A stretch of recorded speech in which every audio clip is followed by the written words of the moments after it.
नमस्कार, मी अजिंक्य भातंब्रेकर. तुम्ही पाहताय न्यूज 18 लोकमत. जगाच्या पाठीवर मध्ये आता आपण आंतरराष्ट्रीय घडामोडींचा आढावा घेऊया. जर्मनीमधल्या बर्लिन आणि म्युनिक मधल्या स्थानिक प्रशासनांनी ॲस्ट्राझेनेका निर्मित लसीवर तात्पुरती बंदी घालण्याचा निर्णय घेतलाय.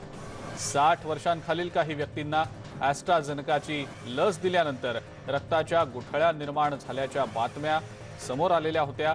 त्यानंतर प्रशासनाने या संदर्भातली चाचणी देखील करून पाहिली. त्यानंतर प्रशासकीय अधिकाऱ्यांनी मंगळवारी या संदर्भातली घोषणा केलेली आहे. जर्मनीमधल्या 16 राज्यांच्या लोकप्रतिनिधींच्या बैठकीत या संदर्भातला पुढचा निर्णय घेतला जाणार असल्याचंही जाहीर करण्यात आलेलं आहे.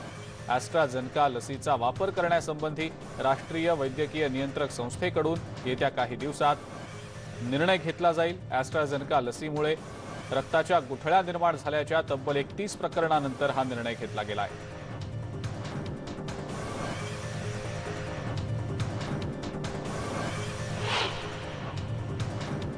तुर्कीमधील बहुतेक प्रांतांमध्ये शनिवार आणि रविवारी पुन्हा एकदा लॉकडाऊन लागू करण्यात येणार आहे. कोविड रुग्णांमध्ये मोठ्या प्रमाणात वाढ होत असल्यामुळे रमजानच्या मुहूर्तावर कडक निर्बंध देखील लागू करण्यात येणार असल्याचं सांगितलं गेलं आहे. तुर्कीतील 81 प्रांतांमध्ये 4 कलर कोडमध्ये त्यांना विभागल्यानंतर महिन्याभरात अपेक्षेहून कमी रुग्णसंख्या वाढल्याचं दिसलंय. चिंतेची बाब म्हणजे दररोजच्या तुलनेत तिपटीनं रुग्णसंख्या वाढतीये आणि ती आता 30,000च्या आसपास आहे. याआधी हा आकडा डिसेंबर महिन्यात नोंदवण्यात आलेला होता. देशामध्ये दररोज 150 रुग्णांची मृत्यूची नोंद आहे. आधी मृत्युमुखी पडणाऱ्यांची संख्या 65 पर्यंत मर्यादित होती. सोमवारी झालेल्या मंत्रिमंडळ बैठकीत राष्ट्राध्यक्षांनी सांगितलेलं आहे की तुर्कीच्या 81 प्रांतांपैकी 58 प्रांत हे रेड झोन म्हणून घोषित करण्यात आले. त्यात इस्तांबूल आणि अंकारा या महत्त्वाच्या शहरांचाही समावेश आहे. इटलीचे पंतप्रधान मारिओ ड्रागी यांनी मंगळवारी रोम टर्मिनी स्टेशनच्या लसीकरण केंद्रात ॲस्ट्राझेनेकाची लस घेतली. ड्रागी यांच्या समवेत त्यांचे लष्करी अधिकारी आणि त्यांच्या पत्नी मारिया सेरेनला कॅपेलो देखील उपस्थित होते. महत्त्वाची बाब म्हणजे रेडक्रॉस कामगार जे लसीकरणासाठी येणाऱ्यांची कागदपत्र तपासतात त्यांनी पंतप्रधान ड्रागी यांची देखील आपली कागदपत्र तपासण्यासाठी दिली आणि कागदपत्रांची तपासणी होईपर्यंत पंतप्रधान रांगेतच उभे होते. स्पेनच्या माद्रिदमधल्या 60 वर्षांवरच्या नागरिकांना मंगळवारपासून ॲस्ट्राझेनेका लस द्यायला सुरुवात झालेली आहे. ॲटलेटिको डे मॅड्रिड फुटबॉल क्लबच्या वॅन्डा मेट्रोपॉलिटन स्टेडियमवर तासाला 500हून अधिक लोकांचं लसीकरण करण्यात येत आहे. इथल्या परिचारिकांनी डझनभर जॅब आधीच तयार करून ठेवले होते जेणेकरून प्रत्येक व्यक्तीला वेळेत लस देता येऊ शकेल. मेरिसोल आणि अँजेल या 40 वर्षांपासून संसार करत असलेल्या दाम्पत्यानं देखील लस घेतली आहे. आपल्याला लसीकरणासाठी इतक्या लवकर बोलावण्यात येईल आणि हा अनुभव इतका चांगला असेल याची बिलकुल कल्पना नसल्याचं त्यांनी म्हटलंय. फिलिपिन्सला सोमवारी चीनकडून खरेदी केलेल्या सिनोवॅक या लसीची पहिली खेप मिळाली आहे. चीननं सिनोवॅक लसींचे 2 खेप यापूर्वीच गेल्या फेब्रुवारीपासून फिलिपिन्समध्ये पाठवलेले होते, ज्यामुळे या देशानं 1 मार्चपासून लसीकरण मोहिमेला सुरुवात केली. फिलिपिन्सचे अध्यक्ष रॉड्रिगो दुतार्ते यांनी चीनचे आभार मानले. दक्षिण आफ्रिकेमध्ये आता मद्य विक्री प्रतिबंधित करण्यात येणार असून ईस्टरच्या पार्श्वभूमीवर धार्मिक आणि सामाजिक कार्यक्रमांवर निर्बंध लादले गेलेले आहेत. कोरोनाच्या संसर्गाला प्रतिबंध घालण्यासाठी काही महत्त्वाचे निर्णय घेतले गेलेले असल्याची माहिती राष्ट्राध्यक्ष सिरिल रामाफोसा यांनी मंगळवारी दिलेली आहे. बेपरवाई वाढवण्यात मद्य विक्रीची भूमिका पाहता आम्ही ईस्टरच्या आठवड्यात काही निर्बंध घालू असं सरकारकडून याआधी सांगण्यात आलेलं होतं.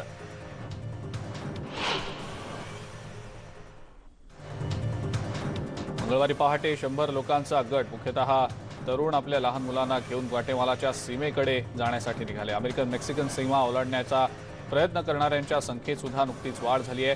ग्वाटेमालानं जानेवारीत अशाच प्रकारचं फरमान काढलं गेलं होतं. प्रामुख्यानं हॉन्डुरासच्या प्रवाशांनी अमेरिकेच्या सीमेवर जाण्यासाठी ग्वाटेमाला आणि मेक्सिको पार करण्याचा प्रयत्न केला.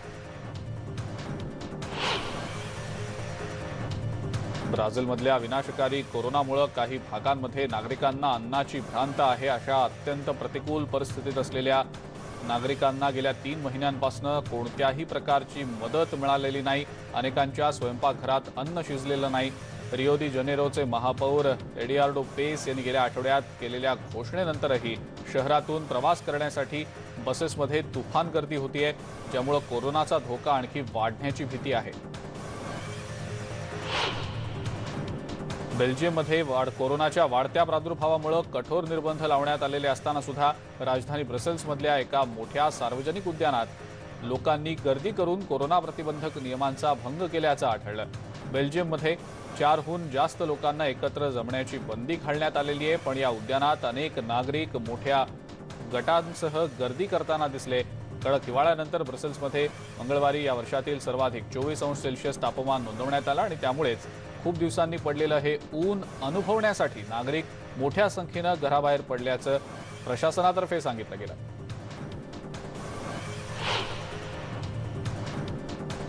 या आठवड्यामध्ये हजारोंच्या संख्येनं लहान मुलं आणि अनेक कुटुंब अमेरिका मेक्सिको सीमेवर पोहोचल्याचं चित्र बघायला मिळालं।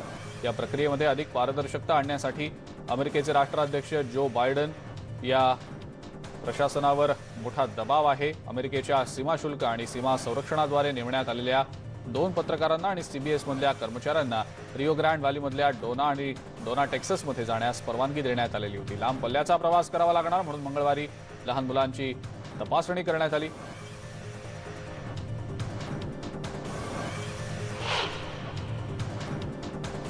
ट्रम्प युगातील धोरणांवर कडक टीका करताना अमेरिकेचे परराष्ट्र मंत्री अँटनी ब्लिंकन यांनी मंगळवारी अमेरिकेच्या परदेशातील मानवी हक्कांच्या बढतीवर मर्यादा घालणाऱ्या ब्लू प्रिंटचा निषेध केला। माजी परराष्ट्र मंत्री माईक पॉम्पिओ यांनी तयार केलेला अहवाल असंतुलित होता अशी टीकाही त्यांनी केली। बायडन प्रशासनानं ट्रम्पकालीन मानवाधिकारांचे अनेक निर्णय यापूर्वीच रद्द केलेले आहेत। अमेरिकेतल्या दक्षिण डाकोटामधल्या ब्लॅक हिल्स परिसरात वेगवेगळ्या ठिकाणी मोठ्या प्रमाणावर आग लागण्याच्या 3 घटना घडल्या। लागलेल्या या आगीच्या घटनांमुळे रॅपिड सिटीच्या उत्तर पश्चिमेकडील तब्बल 400 घरांमधल्या नागरिकांना सुरक्षित स्थळी हलवण्यात आलं आणि सोबतच माउंट रशमोर पर्यटकांसाठी बंदही करण्यात आलं। पेनिंग्टन काउंटी शेरिफ विभागानं दिलेल्या माहितीनुसार रॅपिड सिटीच्या उत्तर पश्चिमेकडील 15 मैलांवर या आगीच्या घटना घडल्या आहेत। मोठं क्षेत्र या आगीमुळे बेचिराग झालंय। स्थानिक अग्निशमन दलाकडून आग विझवण्याचं काम सुरू आहे।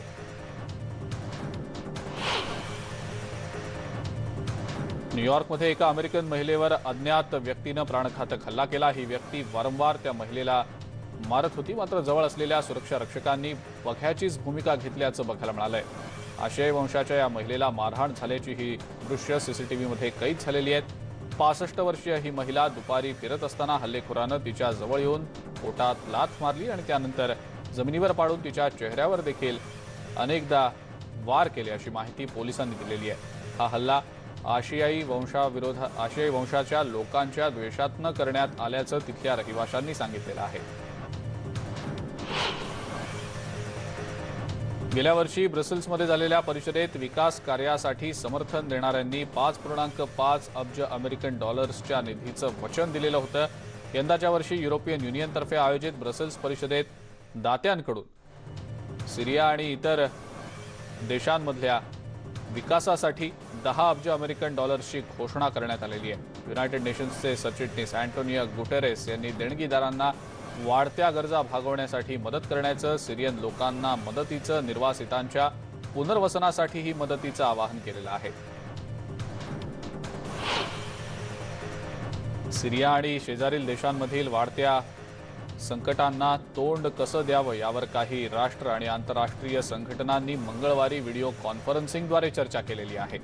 संयुक्त राष्ट्रसंघ आणि युरोपियन युनियनच्या संयुक्त विद्यमानं वार्षिक कार्यक्रम या संदर्भातला आयोजित केला जात असतो। या बैठकीत परराष्ट्र व्यवहार आणि सुरक्षा धोरण आणि युरोपियन युनियनचे उपाध्यक्ष जोसेफ बोरेल यांचे उच्च प्रतिनिधी यांनी या संदर्भात घोषणा देखील केली आहे की युरोपियन युनियननं अत्यंत गंभीर समस्यांसाठी 656 दशलक्ष अमेरिकन डॉलर्सचं वचन दिलेलं आहे। जगाच्या पाठीवर मध्ये वेळ झाली एका ब्रेकची। ब्रेकनंतर इतरही काही आंतरराष्ट्रीय घडामोडी आपण बघणार आहोत। बघत रहा न्यूज 18 लोकमत।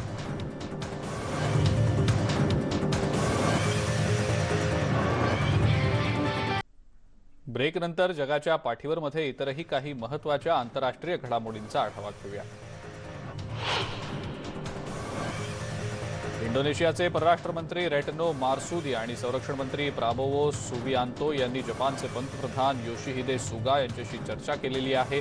जपान आणि इंडोनेशिया या दोन्ही देशांनी एकमेकांसोबतचे संबंध आणखी दृढ करण्याचा निर्णय घेतल्यानंतर ही चर्चा झालेली आहे। इंडो पॅसिफिक भाग हा मुक्त आणि खुला राहावा यासाठी दोन्ही देश परस्पर सहकार्य करतील असंही ठरवण्यात आलंय। क्षेत्रीय सुरक्षेसंदर्भात एक महत्त्वाचा करारही या दोन्ही देशांमध्ये होतोय आणि या करारामुळे या दोन्ही देशांचे संबंध आणखी मजबूत होतील असं जपानच्या पंतप्रधानांनी एक निवेदन जारी करत म्हटलंय। अमेरिका आणि कॅनडामध्ये वास्तव्याला असलेल्या आशियाई वंशाच्या लोकांवरील होणाऱ्या हल्ल्यांच्या निषेधार्थ कॅनडाच्या व्हँकुव्हर आणि टोरंटो आणि इतरही काही शहरांमध्ये निदर्शनं करण्यात आली। अमेरिका आणि कॅनडामध्ये होणाऱ्या वर्ण आणि वंशभेदाविरोधात स्टॉप एशियन हेट या नावानं मोर्चाही काढण्यात आला। 16 मार्चला अमेरिकेतल्या अटलांटामध्ये झालेल्या गोळीबारात मृत्युमुखी पडलेल्यांसाठी शोक व्यक्त करण्यात आला।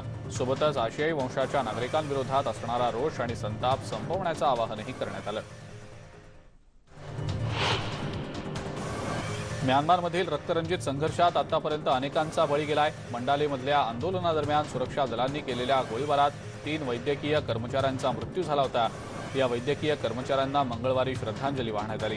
2 डॉक्टर आणि एका परिचारिकेचा या गोळीबारात मृत्यू झाला होता। त्यांना श्रद्धांजली वाहण्यासाठी शेकडोंच्या संख्येनं वैद्यकीय कर्मचारी एकत्र आले होते। गेल्या 2 महिन्यांपासून सुरू असलेल्या म्यानमारमधल्या या संघर्षामध्ये आतापर्यंत 450हून अधिक जणांचा मृत्यू झालाय आणि कित्येक लोक जखमी आहेत। आंतरराष्ट्रीय पातळीवर सुद्धा या हिंसाचाराचे पडसाद उमटतायत। नागरिकांचा अशा प्रकारे गोळीबारात मृत्यू होणं दुर्दैवी असल्याचं अनेक देशांनी म्हटलेलं आहे। उत्तर इटलीतल्या एका कलाकारानं फ्रेंच कवी चार्ल्स बॉडेलेयर यांच्या 200व्या जयंतीनिमित्त अनोखी आदरांजली म्हणून त्यांचं पोर्ट्रेट साकारलं। हे पोर्ट्रेट एखाद्या कॅनव्हासवर नाही तर चक्क एका शेतात साकारलं गेलंय आणि तेही ट्रॅक्टरच्या मदतीनं। इटलीच्या वेरोनामधल्या एका शेतात हा कलाविष्कार साकारला गेलाय। डॅरिओ गॅम्ब्रिन या कलाकारानं हे चित्र या शेतात साकारलंय। फ्रेंच कवी चार्ल्स बॉडेलेयर हे गॅम्ब्रिन यांचे आवडते कवी असल्याचं ते सांगतात। याआधी देखील गॅम्ब्रिन यांनी नेल्सन मंडेला, लिओनार्डो दा विंची, दांटे आणि इतरही काही मान्यवरांच्या कलाकृती अशाच प्रकारे साकारलेल्या आहेत।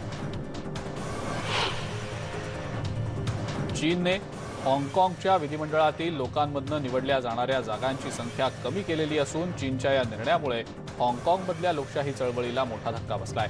चीनच्या सर्वोच्च विधिमंडळासोबत झालेल्या 2 दिवसांच्या बैठकीनंतर हे बदल मंगळवारी जाहीर करण्यात आले। नव्या बदलांनुसार विधानसभेचा विस्तार 90 जागांपर्यंत करण्यात आला असून आता केवळ 20 जागा या लोकांनी निवडून दिलेल्या प्रतिनिधींच्या असतील। सद्यस्थितीत हाँगकाँगच्या विधिमंडळातील 70 जागांपैकी निम्म्या म्हणजे 35 जागा या थेट लोकांमधून निवडून आलेल्या लोकप्रतिनिधींच्या आहेत। सुएझ कालव्यामध्ये सुमारे 1 आठवड्यापासून अडकून पडलेल्या मोठ्या कंटेनर जहाजांना साल्वेज टीमनं सोमवारी मुक्त केलं आणि जगाच्या सर्वात महत्त्वाच्या जलवाहिन्यांपैकी एक असलेल्या मार्गात ठप्प झालेल्या व्यापारात दिवसाला कोट्यवधी डॉलरची उलाढाल ज्या संकटामुळे थांबली होती त्या संकटाचा शेवट झाला। या ऑपरेशनमध्ये मदत करणाऱ्या जहाजांपैकी एका जहाजातल्या क्रू मेंबरनं एक शूट केलेला व्हिडिओ आता व्हायरल केलाय, ज्यात या जहाजाच्या सुटकेची प्रक्रिया पाहता येऊ शकेल।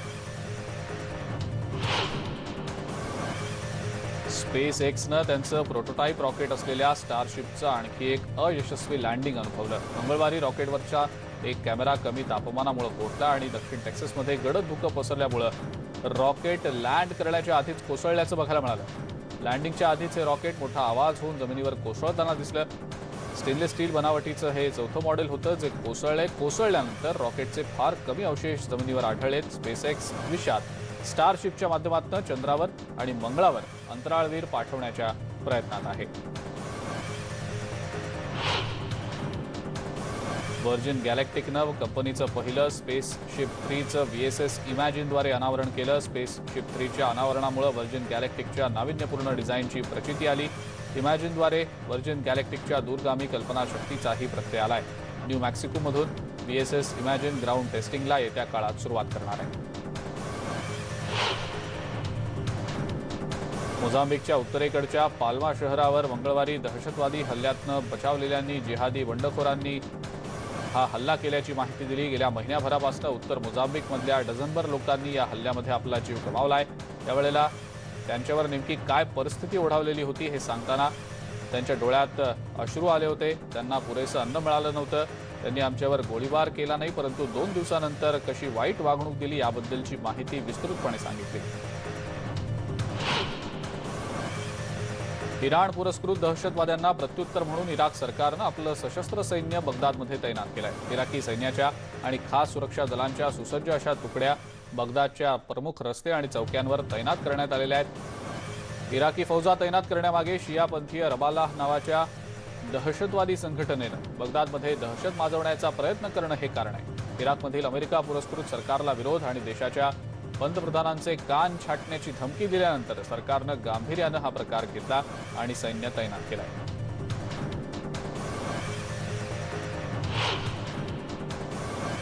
आणि या सगळ्या महत्त्वाच्या आंतरराष्ट्रीय घडामोडींसहच जगाच्या पाठीवरमध्ये वेळ झाली इथंच थांबण्याची. मात्र जाता जाता एक महत्त्वाचं आवाहन या माध्यमातून करावंसं वाटतंय, ते म्हणजे कोरोनाचा प्रादुर्भाव गेल्या काही दिवसांपासून सतत वाढतोय. राज्यातल्या आपल्या प्रमुख शहरांमध्ये हा प्रादुर्भाव वेगानं होतोय.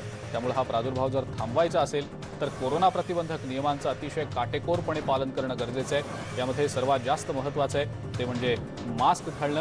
कारण जर मास्क घातला नाही तर आपण आपलं आणि आपल्यासोबत इतरांचं संरक्षण करू शकणार नाही. एक जबाबदार नागरिक म्हणून ते आपलं कर्तव्य आहे. त्यामुळं मास्क घाला आणि कोरोनापासून आपली सुरक्षा करा. बघत रहा न्यूज 18 लोकमत.